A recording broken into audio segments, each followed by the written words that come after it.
I found some amazing art that's done by, it was done in the early 1900s that is all non-pornographic, beautifully done erotic paintings. Fellatio is known as a blowjob or oral stimulation of the penis.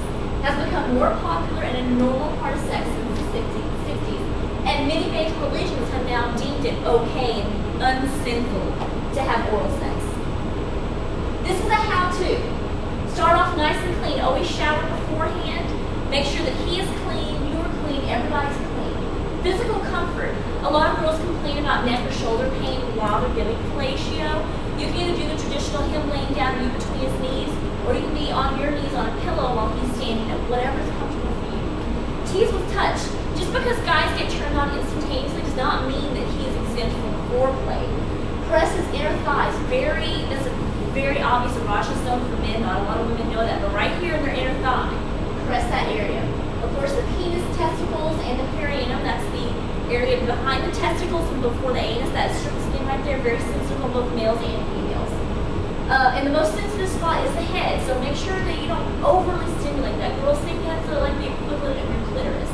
Not too much direct, hard stimulation, light stimulation. Give him a lick. Just follow up with your tongue and tease and press the same way you did with your hands earlier. And then take him in your mouth before he gets all the way erect. Guys really enjoy the sensation of the entire penis being enveloped in someone's mouth. So most guys are a little bit too large for women to do that without training. So if you're not trained in deep throating, just do it before he gets all the way stiff. Let him finish that in your mouth, and it'll give him enjoyable sensations. Watch the gag reflex. If, like I said, if you are not trained in how to do deep throating, watch that, because as soon as you hit that, you might gag and it might end the whole encounter. Use your mouth and tongue. As the head travels on the underside of the penis, flatten your tongue and do flat strokes on the frenulum, nice and wide, like the frenulum on the underside of the penis we're talking about. Have fun with the foreskin. If your partner has foreskin, you can pull it up over the head of the penis and insert your tongue and just kind of swirl around. It's very sensitive, just like the clitoral hood on a woman. Tip 1. A great blowjob incorporates both the hand and the mouth. So it's not just a hands only or just a mouth only. Put them both together. Like I said, most women can't deep throat. So if you use your hand and your mouth in unison, it'll give you a sensation of full envelopment without actually having to go all the way down. And tip 2, you can use your palm and slide and twist over the head. Think of the sensation like the movement like juicing an orange. So if you're holding him and doing that, not hard, gentle, and watch his facial features to let him know, so he can let you know if it's enough or not. And then let him finish.